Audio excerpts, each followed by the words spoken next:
예수 동행 일기를 쓰면서 저가 개인적으로 얻은 가장 큰 유익 중에 하나가 열등감의 멍에에서 벗어나게 된 겁니다.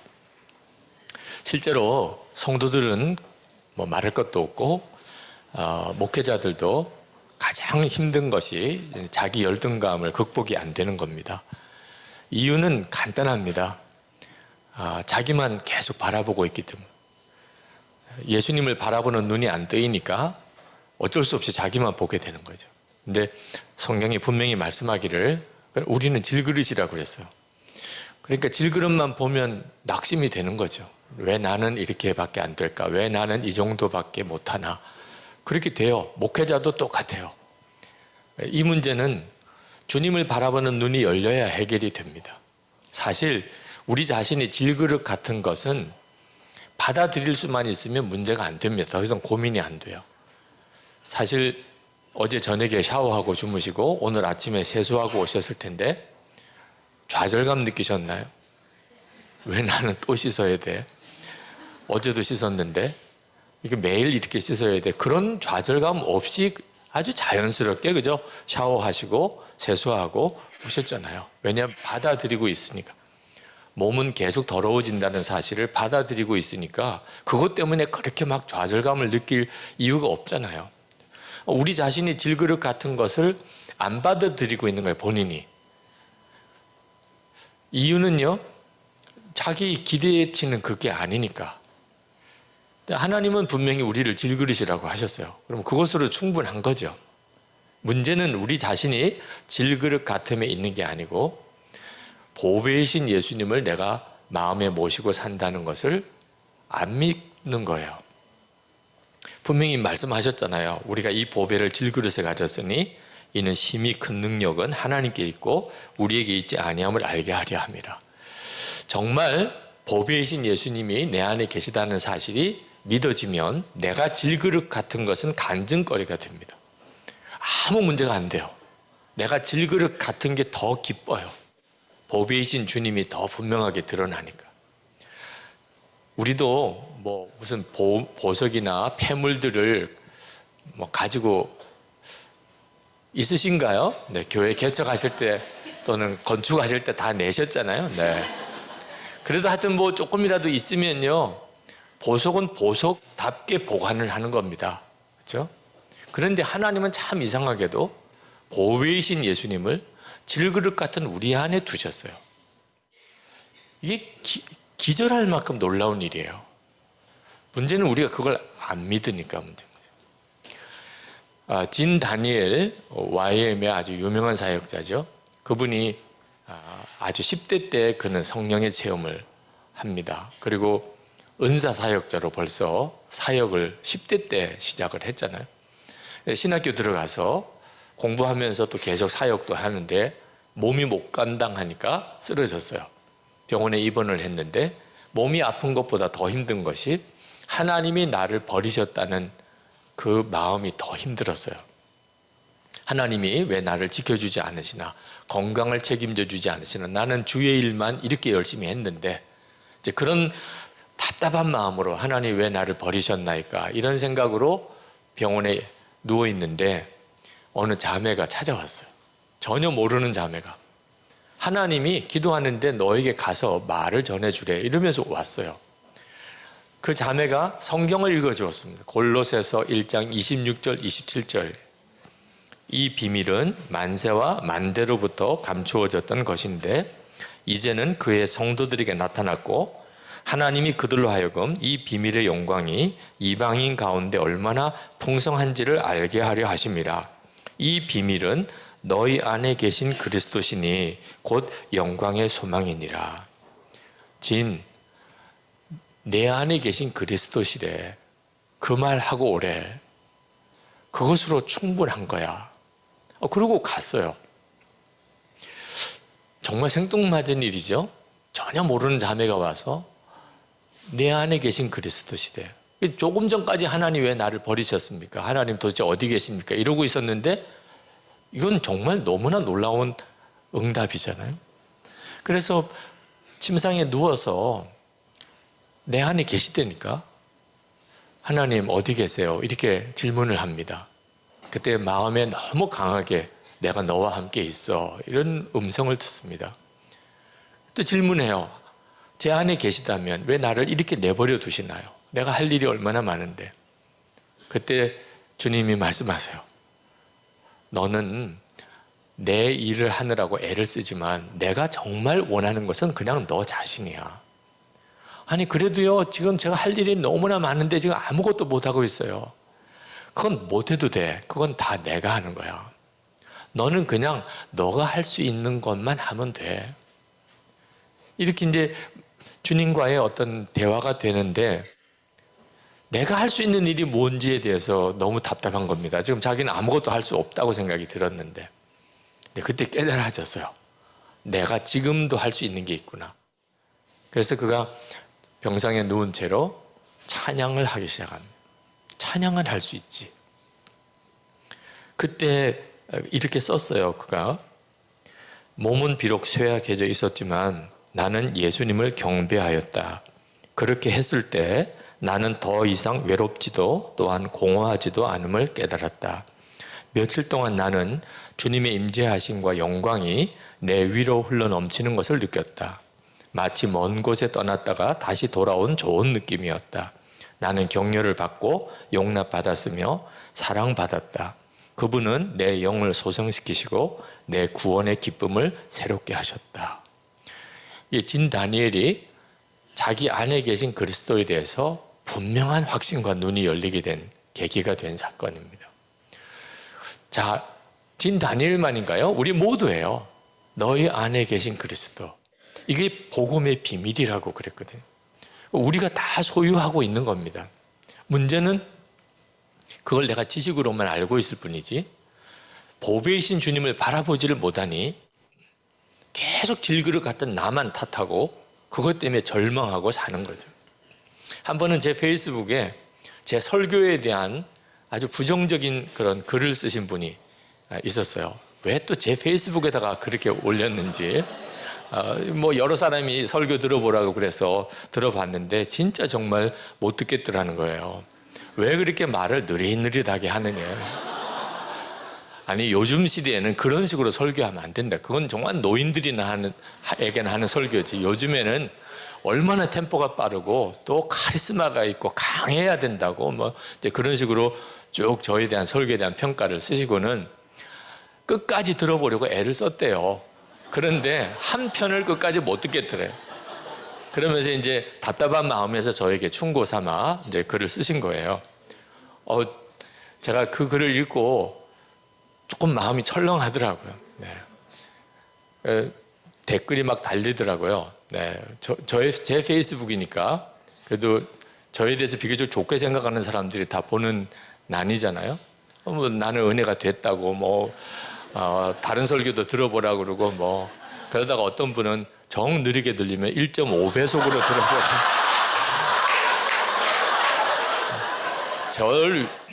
저를 위해서 하신 말인지 아주 저를 완전히 뭉개시려고 하는 내용인지 모르지만 하여튼 그렇게 글 쓴 분도 계시고 제 아내도 조금 제가 걱정이 되는 모양이에요. 이제 그런 글 때문에.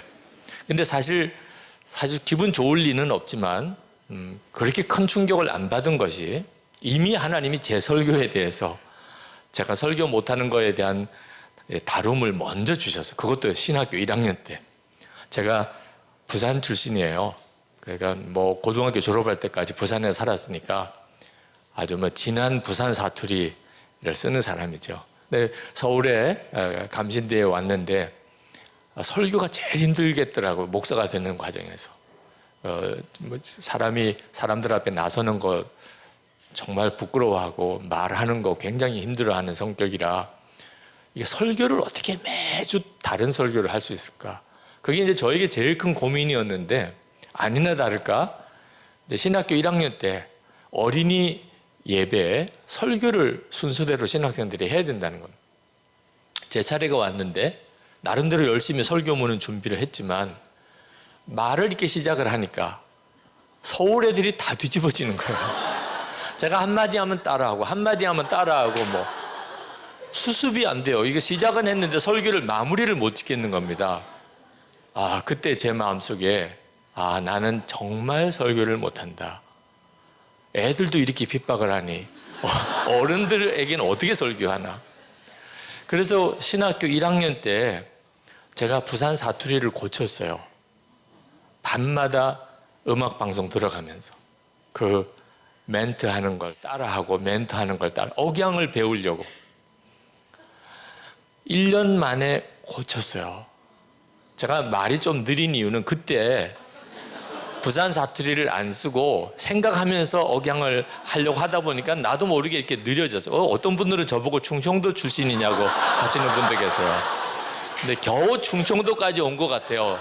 서울 사람이라고는 말을 안 하시고.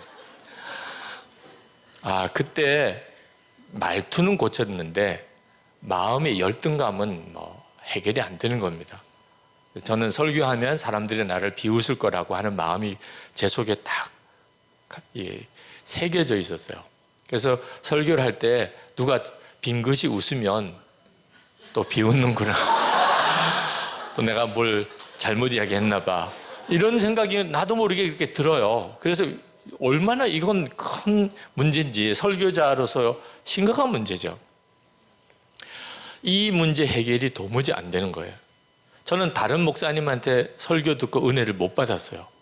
아무리 설교 잘하시는 목사님 더 화가 나요. 아니 저분은 왜 저렇게 말을 잘한대. 그게 너무 화가 나는 겁니다.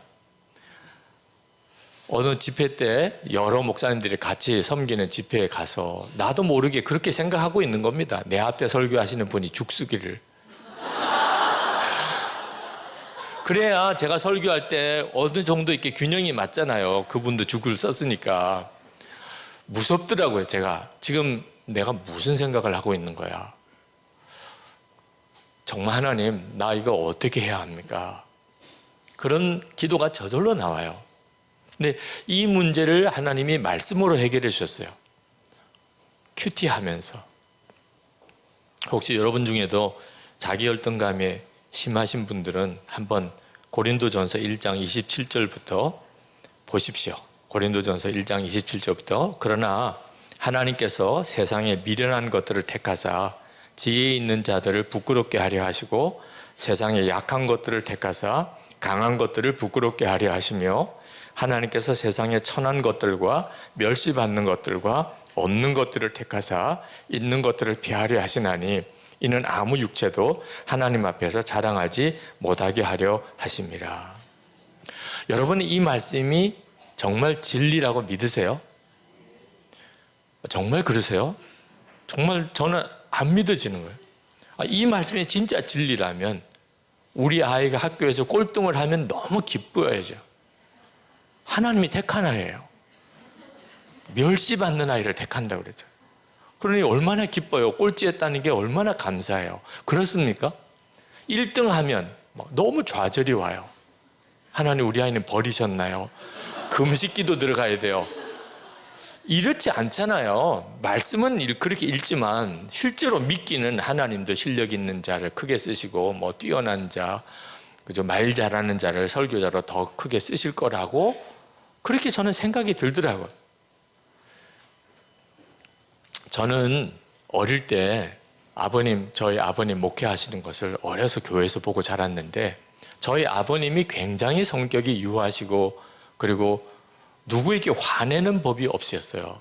그래서 다 성자라 그렇게 표현을 하셨는데 제가 보기에는 아들인 제가 보기에는 성자가 아니고 너무 약해 빠지신 거예요. 아버님이 그렇게 약하시니까 말 한마디 못했어요. 교인들에게 무슨 말 한마디를 제대로 못하세요. 화 한 번 내지 않으세요. 저도 야단 한 번 맞아본 적이 없어요. 그러면 괜찮은가 싶으면 그건 아니에요. 집에 와서 뵈면은 힘들어 하세요. 자, 아버님이 그렇게 하시니 고생은 어머님이 그냥 다 뒤집어 쓰시는 거예요. 저희 어머님이 제가 신학교 다닐 때 심장병으로 돌아가셨어요. 어머님 돌아가실 때 제 마음속에는 아버지 때문이라고 생각해요. 아버지 때문에 어머님이 고생하시다가 돌아가셨다고. 근데 제가 목사가 돼야 되는 겁니다. 아니, 아버님이 그렇게 힘드시면 사랑하는 아들에게 목사 되라고 그래야 돼요? 말으라고 그래야 돼요? 제가 목사 하겠다고 그래도 너 절대 하지 마. 이 길은 나는 어쩔 수 없이 빠져서 이 길이 왔지만 너는 제발 이 길로 오지 마. 이래야 되잖아요. 그게 좋은 아버지라면 당연히 그래야 되잖아요. 당신이 그렇게 힘드시면서 저는 그냥 목사가 돼야 된다는 거예요.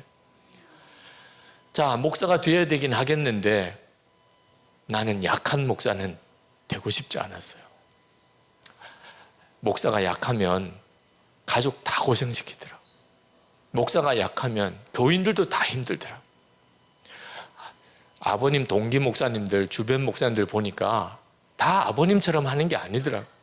오히려 막 큰 소리 떵떵 쳐가면서 대접은 있는 대로 다 받아가면서도 그렇게 목회 잘한다는 소리를 들어가는 목사님들 많으시더라고요. 그래, 목사가 돼도 좀 강할 때는 강해야 돼. 이렇게 생각을 하고 있는데 설교가 안 되는 거예요. 그래, 얼마나 마음이 비참해집니까? 나는 도대체 목사는 제대로 할 수 있을까?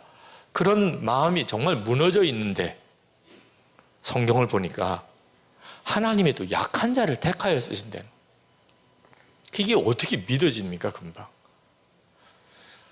3일 동안 큐티 다음 본문으로 안 넘어가요.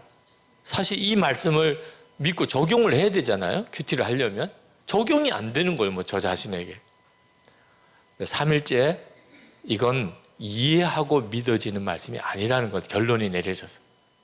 믿을 거냐 안 믿을 거냐 둘 중에 하나 택해야지, 이걸 이해를 해서 믿을 문제가 아니다. 그래서 그 본문을 펼쳐 들고 한마디 고백했어요. 믿겠습니다, 하나님. 그리고는 성경책을 가슴에 끌어안고 그냥 꼬꾸라져서 울었어요. 그게 뭐 그렇게 울 일인지 모르지만 하여튼 걷잡을 수 없이 속에서부터 울음이 터져 나오는데 내가 왜 이렇게 우나 싶은 생각이 들 정도였어요.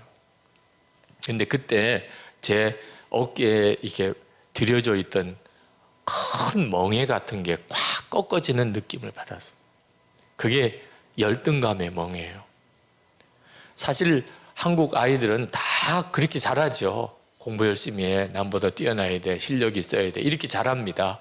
그러다 보니까 끊임없이 경쟁이에요. 경쟁 자체가 나보다도 더 뛰어난 아이가 있으니까 항상 열등감에 사로잡히죠. 목사가 되고 나면 이제 좀 괜찮은가? 절대 그렇지 않습니다. 목사 되고 난 다음에도 끊임없이 경쟁이에요. 어느 목사님이 더 큰 교회인가? 어느 목사님의 설교 더 잘하나? 이런 경쟁 의식 속에서 살아야 돼요. 근데 하도 그렇게 살다가 보니까 나도 모르게 그냥 적응이 된 거지 해결이 된 건 아닙니다. 그게 그날 제게서 콱 꺾어진 거예요. 이상하게 마음이 달라졌어요. 다른 목사님의 설교에 은혜가 돼요. 그 목사님은 그 목사님대로 쓰시고 하나님이 나는 나대로 쓰신다는데 말을 좀 버벅거리고 또 사투리 억양도 있고 무슨 청산유수 같이 말은 못해도 하나님이 전하라는 말씀을 알아듣도록만 전하면 되잖아요. 그죠? 아니, 말을 더듬는 사람도 어디 가서 볼펜 하나 달라고 하는 말을 그 보보보보보보보 이렇게만 해도 그쪽에서 알겠어요. 스스로가 답답해서 주면 의사 전달은 된 거잖아요. 본인이 무슨 말을 청산유수 같이 꼭 해야 전달되는 게 아니더라고요. 주님이 전하라는 것 그대로 전하기만 하면 되는 거지 내가 무슨 설교자로서 유명해지거나 사람들로부터 이렇게 인정받을 이유가 하나도 없는 거구나. 그러니까 마음이 딱 정리가 되고 나니까 그 다음부터는 설교하기가 편해지더라. 참 신기한 일이 그 다음부터는 또 설교를 해달라는 요청이 많이 들어오기 시작했어요. 여기저기서 설교를 해달라는 거예요. 저 스스로도 참 이해가 안 될 정도로 내가 어떤 사람이었는지를 아니까. 제 페이스북 때문에 그런 문제가 불거졌는데 그 다음에 이제 페이스북에 이런 글들이 올라와요. 저는 목사님이 천천히 말씀해 주셔서 너무나 은혜를 받습니다. 그런 분도 있고, 저는 브라질에서 오래 살아서 한국말을 잘 못 이해하는데 놀랍게도 주님이 목사님 설교는 다 이해하게 해주시네요. 이러면 또 된 거잖아요. 한국말을 빨리 해서 못 알아듣는 그런 교민 자녀들도 있는데 천천히 이야기해서 또 알아듣겠다네. 제 설교에 대해서 비판하신 분이 얼마 전에 댓글을 저에게 올렸어요. 예전엔 목사님의 설교가 느리다고 생각했는데 차분하신 순전한 설교시더군요. 성질 급한 제가 미흡한 죄였습니다. 사과드립니다. 이렇게 올리셨어요. 무슨 뭐 제가 그분의 사과를 받고 싶어서 한 게 아니고 저 자신에게는 그게 엄청난 간증이 있거든요. 약한 게 아무 문제가 안 되는 거구나. 아무 문제가 안 된다니까요. 우리 자신의 질그릇 같은 건 아무 문제가 안 돼요. 문제는 보배이신 예수님이 나와 함께 계시는 것을 눈뜨지 못한 게 문제지. 그러니까 끊임없이 자기 약한 것만 묵상하고 무너지는 거예요. 사람이 어째서 동물과 다른가, 다르게 자라는가. 그 심리학자인 어떤 분이 이야기하시기를 어려서부터 감탄을 먹고 자랐기 때문에 그렇다고 그러는. 사실 우리가 아이를 낳으면 온 어른들이 주변에서 다 칭찬하고 감탄해요. 눈만 떠도 놀라운 일이고, 자도 너무 이쁘고, 똥 싸도 잘 쌌다 그러고, 이렇게 자라요. 이렇게 자라는 건 동물에게는 불가능해요. 여러분, 개가 새끼를 낳고 너는 정말 왕작감이다. 너는 정말 공주처럼 이쁘구나. 그런 개 어미 봤습니까? 본능상 새끼를 젖될 때까지는 지극히 돌보는 것 같아도 그 새끼 보고 막 감탄하고 놀래고 이러질 않아요. 엘리베이터에 이제 결혼한 지 얼마 안 돼서 아기 낳은 그런 젊은 부부들 아기 안고 있을 때 제가 같이 타보면요. 자기 아이 얼굴 보면서 그렇게 흐뭇해해요. 제가 보면은 그냥 고아이가 고아이예요. 근데 어쩌면 자기 아이 보고는 그렇게 막 흐뭇해하는지. 그래서 제가 거들어 드리죠. 정말 이쁘네요. 정말 잘생겼네. 그러면 진짜인 줄도 알아요. 그게 사람이에요. 우리가 다 그렇게 자랐다니까요. 그래서 동물과 다르게 사람이 이렇게 된 건데 문제는 이런 감탄을 너무 일찍 끝내버린다는 거예요. 이제 더 이상 감탄 없이 사니까 사람이 온전한 사람으로 자라지 못한다. 그 심리학자는 그렇게 설명을 해요. 그러면서 물어요. 여러분의 남편에게 감탄하셨나요? 감탄할 게 있어야 감탄하죠. 여러분 아내에게 감탄하셨나요? 감탄할 게 없다는 거예요. 여러분 자녀들에게 감탄하시나요? 벌써 조금만 나이 들면요. 그냥 왼수덩이에요. 왼수덩이. 이게 얼마나 심각한지. 감탄을 먹고 사람이 되는 건데 언제부터 가족들끼리도 서로 감탄을 안 하니. 그러니 우리가 더 이상 하나님의 형상대로 이렇게 쭉 성장을 못한다. 이제 그런 식의 논리인데 그분이 그렇게 이야기를 해요. 자기가 TV 출연해서 방송을 나가 보니까 크게 깨달아지는 게 있었다는 겁니다. 처음에 PD가 섭외가 왔을 때 자기는 솔직히 이제 TV 강의를 잘할 자신이 없었대요. 그래서 사양을 했더니 잘하게 돼 있다는 거예요. 교수님은 잘하게 돼 있습니다. 어떻게 당신이 그렇게 이야기하냐? 제가 다 준비해 놨습니다.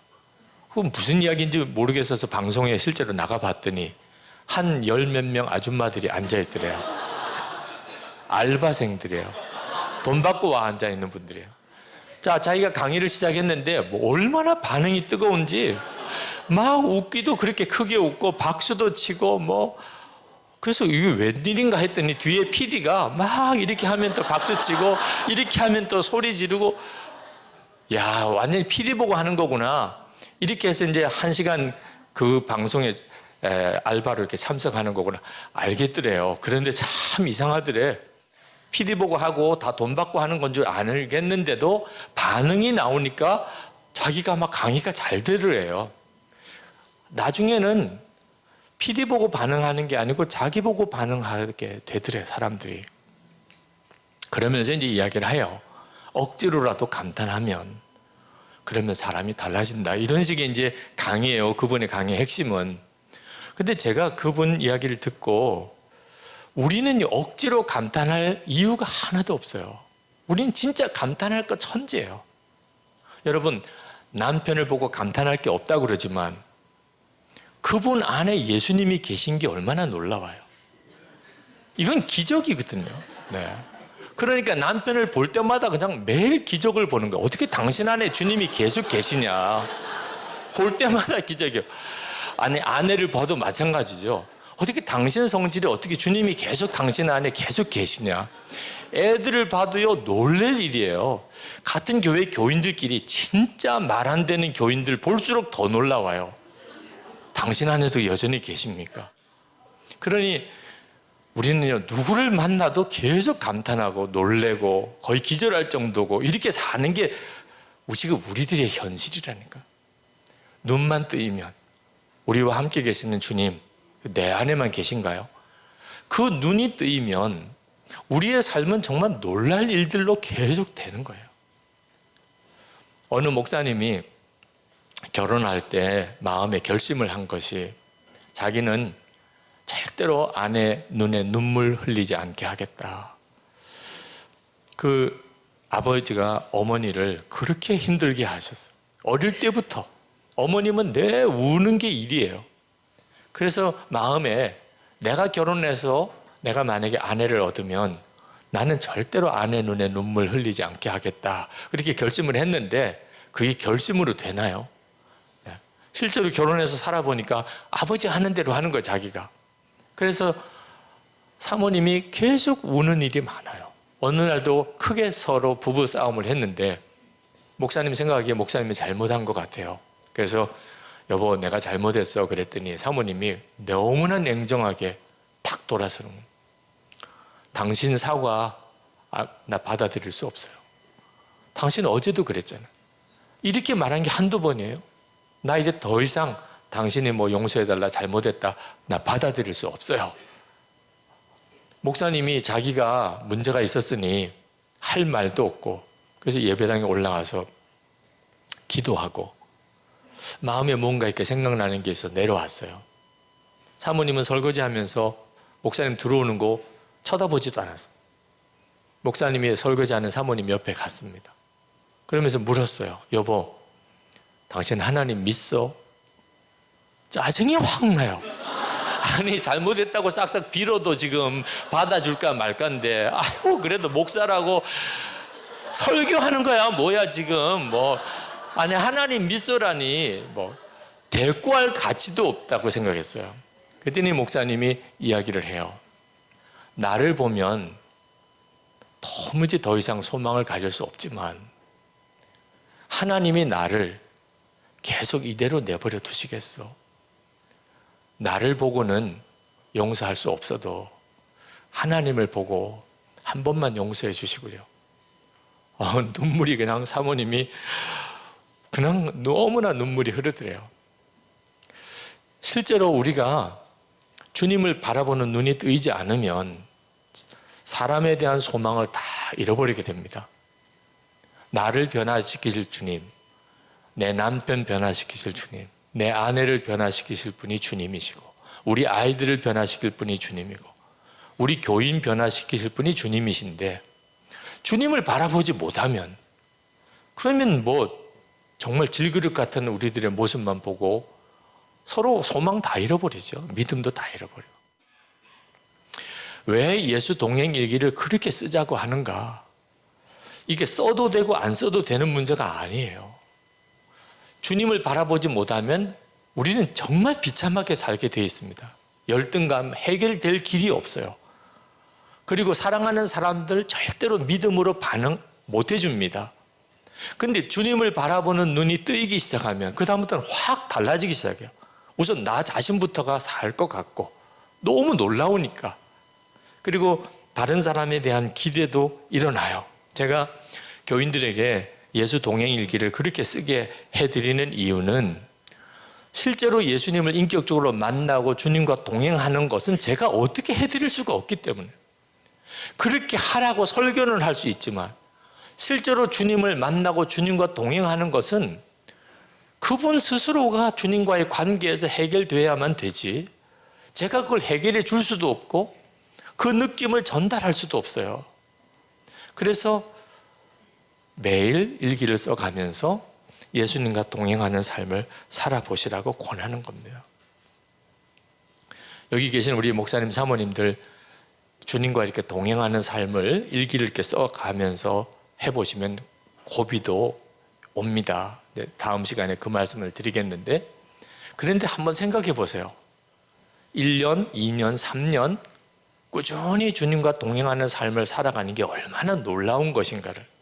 한 번은 중국 선교사님 가실 분이 10년 동안 중국 선교사 사역하시는 분이 한국에 해마다 한 번 나오시는데 10년째 되는 그 해에 다시 중국으로 들어가시면서 중국 가기 싫다는 말씀을 하시더라고요. 굉장히 신실하신 선교사님이신데 무슨 말인가 그런 생각이 들어서 가슴이 철렁 내려앉더라. 근데 그 선교사님 하시는 이야기 듣고 보니까 이해가 돼요. 신학교 동기들을 해마다 나올 때마다 만나는데 신학교 동기들은 해를 거듭할수록 너무너무 목회들을 잘하고 세련되고 아는 것도 많아지고 그렇더라는 거예요. 1년 1년마다가 다르더래요. 근데 자기는 중국 오지에 가서 그 몇 안 되는 사람 전도하고 공안의 눈을 피해가지고 그렇게 사역을 하다 보니 설교 한번 제대로 해본 적도 없고 또 이번에 들어가면은 1년 동안 완전히 자기는 썩는다는. 그리고 또 내년에 또 나와보면 자기는 더 비참해질 거라는. 이제는 중국 들어가는 게 너무 싫다는 거예요. 제가 그 선교사님의 마음을 충분히 이해하겠더라고요. 그러면서 말씀드렸어요. 선교사님 이제 중국 들어가시면 절대로 사역에 올인하시면 안 됩니다. 큰일 납니다. 그 선교사님이 무슨 말씀인가 싶더라고요. 아니 선교사가 사역에 올인하면 안 된다니 그러면 제가 어디에 올인해야 됩니까? 선교사님 사역에 올인하면 지금 이 딜레마 해결 안 됩니다. 선교사님이 정말 올인해야 되는 것은 예수 그리스도십니다. 선교사님 안에 계시고 선교사님을 그곳까지 인도하시고 그곳에서 당신의 일을 하시는 그 주님만 그저 아침에 눈 뜰 때 바라보시고 종일 주님과 함께 사역하시고 주님 하시는 일을 같이 옆에서 거들고 그리고 저녁에 또 주님께 하루에 주님과 동행했던 것을 기록으로 남기고 주무시는 그것만 1년 하시라. 이제부터는 선교사님이 사역을 하시는 게 아니고 주님이 하시는 거고 선교사님은 주님 바라보고 그냥 사시는 것뿐입니다. 그렇게 한번 1년을 살아보시고 나면 한국에 돌아오시면 주변에 있는 사람들이 다 선교사님한테 와서 한번 말씀 전해달라. 어떻게 선교사님은 그렇게 주님과 가까우신 것처럼 보이느냐? 어떻게 선교사님은 그렇게 주님의 음성을 잘 들으시느냐? 그렇게 물어오게 될 겁니다. 1년만 해보세요. 그리고 그 선교사님께 말씀을 드렸어요. 선교사님 너무 부럽다고 그랬는데 한국에 있는 동기들이 그 동기들 중에 선교사님이 느끼기에 이분은 정말 예수님하고 정말 친밀하시구나. 주님의 마음을 너무나 잘 아시는구나. 그렇게 느껴지는 분이 누구라고 생각이 드십니까? 그랬더니 눈을 감고 한참을 이렇게 동기들을 쭉 생각하시는 것 같아요. 그랬더니 하시는 이야기가 뭐 신학교에 교수로 가신 분도 있고 뭐 지금 목회를 너무나 잘 하시는 분들도 있고 그런데 딱 누가 주님과 정말 친밀하시다고 말하기는 어렵다는 거예요. 그건 잘 모르겠대요. 선교사님 그렇습니다. 한국에서 목회하는 게 얼마나 분주하고 바쁜지 사역은 점점 규모가 커지고 또 세련되고 그런데 주님과의 친밀함은 여전히 성장이 안 되고 오히려 퇴보하는 경우가 많습니다. 그래서 지금 한국 교회가 큰 위기입니다. 자, 오늘 이 자리에 계신 우리 목사님 사모님들도 주변에 있는 분들을 한번 좀 생각해 보세요. 정말 주님과 친밀하신 분. 저분은 정말 주님과 친밀하시구나. 주님과 함께 하시는구나. 참 찾아보기 어렵습니다. 그렇게 목회자들도 많고 사모님들도 많은데도. 그러니 한번 이 시간에 목사님, 사모님들이 주님과 온전히 동행하는 삶을 1년을 살아보고 2년을 살아보고 3년을 살아보는 게 그게 작은 일이겠습니까? 우리가 진짜 붙잡아야 될 게 사실 그거죠. 그게 우리 모든 사역과 목회의 기초입니다. 기초. 주님과의 친밀함에 대해서 집중하면요, 그 분야에 대해서 전문가가 돼요. 설교에만 집중하면 설교 전문가가 되고, 교육에 대해서 집중하면 교육 전문가가 되고, 상담 공부도 하고 계속 상담 많이 한 사람은 상담 전문가죠. 근데 우리에게서 진짜 전문가가 되어야 될 게 어디죠? 예수 그리스도, 주님과의 친밀함이잖아요. 나머지는 다 그 다음에 있는 것들입니다. 유진 피터슨이 그가 일상의 부활을 살다 그 책에서 마귀가 거둘 수 있는 최고의 성과는 바로 그리스도인들로 하여금 스스로를 평신도라고 생각하게 만드는 것이다. 그런 말을 했습니다. 이 평신도라는 말에는 좀 논란이 있습니다. 이게 캐톨릭적인 개념이라고 맞죠. 사실 우리 개신교회는 목회자와 평신도가 무슨 특별한 어떤 계급으로 나눠지는 층이 아닌데도 지금 우리는 그냥 일상적으로 평신도라는 말을 씁니다. 근데 이 말 속에는 나는 비전문가야, 이런 의미가 담겨져 있는 거예요. 예수님과의 동행, 그거는 전문가이신 목회자들이 하는 거고, 나는 평신도인데 뭐, 평신도는 주님과의 친밀하게 동행할 수도 없고 또 할 필요도 없잖아. 그냥 목사님이 다 알아서 이끄시는 대로 가는 거지. 이 예수님과 친밀히 교제하고 동행하는 이 일을 전문가에게 맡겨버리는 이 기가 막힌 일에 대해서 유진 피터슨이 통탄을 합니다. 사람들이 자신의 영혼의 문제까지도 전문가에게 맡기려 한다는 점에서 마귀는 대성공을 거두고 있습니다. 마귀는 우리로 하여금 술을 많이 마시고 방탕하고 온갖 죄를 짓고 음란하게 살게 함으로 우리 영혼을 파괴하려는 복잡한 계략을 짜내지 않는 것 같습니다. 그러면 오히려 우리는 죄책감에 눌려 지내다가 갑작스러운 회개로 주님께로 극적으로 돌이키기 쉽기 때문입니다. 마귀는 그런 위험을 감수할 필요가 없이 그저 너는 평신도야 라는 생각을 슬쩍 마음속에 밀어넣습니다. 너는 목사 아니잖아. 선교사도 아니잖아. 그러면 많은 그리스도인들이 부활의 주님과 직접 동행하려 하지 않고 교회만 왔다 갔다 하게 되는 겁니다. 정말 우리들이 지금 부딪혀 있는 교회 현실의 문제예요. 그러나 이게 꼭 교인의 문제만입니까? 목회자들인 우리들조차도 예수 전문가가 따로 있듯이 우리가 그렇게 생각하는, 예수님과 친밀한 어떤 목사가 따로 있을 거라는, 수도원에서 오래 수도 생활을 하신 분들, 그렇지가 않거든요. 목회자들인 우리 안에 이 문제가 터져야 돼요. 예수님과 친밀히 동행하는 것은 모든 성도에게 허락된 은혜입니다. 우리 안에 오셨잖아요. 예수님 마음에 오시지 않은 크리스찬이 있을 수가 없잖아요. 그러니 지금 좀 미숙하고, 지금은 좀 어색하고, 지금은 좀 잘 안 되고, 다 그렇게 안 살아봤기 때문입니다. 주님과 친밀히 동행하면서 살아보지 않았기 때문에 지금 다 미숙하고 어색하고 좀 힘들게 느껴지는 거예요. 시작을 해야 됩니다. 그래야 1년 차도 되는 거고 2년 차도 되는 거죠. 시작을 하지 않았는데 주님과 동행에 1년 차, 2년 차가 있을 수 있나요? 일기를 쓰시라는 거예요. 그러니까 결론적으로 제가 드리는 말씀은 그냥 세미나만 듣고 가지 마시고 실제로 한번 쓰기 시작을 해 보시라는 겁니다. 그리고 다음번 강의 때 이제 고비들이 올 때 그 고비들을 어떻게 극복할지에 대한 말씀을 또 이어서 드리겠는데, 사실 우리가 처음에 양치질 배울 때 기억 안 나시죠? 얼마나 그게 귀찮은 일이었는지. 하여튼 엄마 몰래 양치질 안 하고 자는 날은 너무 행복한 날. 네. 근데 그걸 또 엄마가 알고 또 자는 날을 또 깨워가지고나 칫솔을 이에다가 막 이렇게 넣어줄 때 그 정말 괴로운 느낌을 다 잊어버리셨잖아요, 우리는. 왜?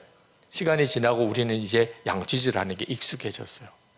그러니까 양치질을 하지 말라고 그러면 지금 힘들어요. 사실 양치질이 얼마나 귀찮은 일이에요. 그런데 우리는요, 양치질을 하고 오히려 개운하게 느끼죠. 익숙해짐의 문제입니다. 주님과의 친밀한 동행이 익숙하지 않았기 때문에, 또 그걸 매일 체크해 보면서 사는 게 익숙하지 않았기 때문에 힘들게 느껴지는 거지. 실제로 저 같은 경우는 일기를 쓰지 않고 그날 하루를 마감하는 것은 너무 힘들어요. 마치 씻지 않고 자라는 거나 마찬가지. 그건 정말 참 이상한 일이죠.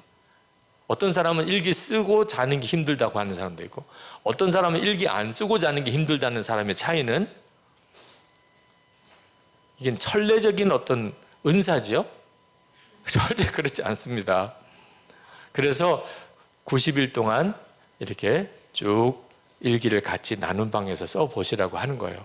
100일 정도가 사람이 어떤 자세를 바꾸고 습관이 고쳐지는 것이 익숙해지는 기간이래요. 그 정도쯤 억지로라도 이렇게 쓰면 그 다음에는 쓰는 일에 대한 어떤 마음의 부딪힘이나 거부감이 잘 없어진대요. 그래서 영성일기도 제자훈련 과정이라고 이름을 붙여서 함께 쓰는 과정을 두는 것이 효과적이구나 하는 것을 알게 된 겁니다.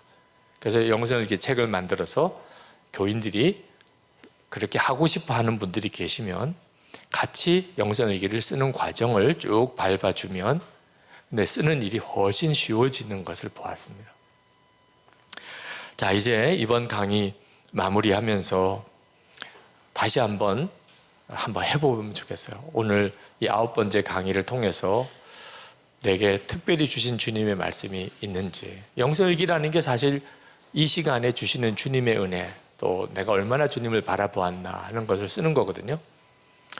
강의 듣다 보니까 예수님 생각도 못했다, 그것도 중요한 문제예요. 쓰라고 하니까 이제 생각났다. 결국은 요 단계를 거쳐야 어느 순간에 강의 듣는데 주님이 같이 생각나고, 저 같은 경우도 그랬어요. 설교하다가 강의하다가 주님 놓치는 적이 많았어요. 근데 지금은 강의하면서 주님이 느껴져요. 이건 저절로 되는 건 아닌 것 같아요. 그러니까 안 되는 것은 안 된다, 못하는 것은 못한다, 그렇게 써보시기 바랍니다.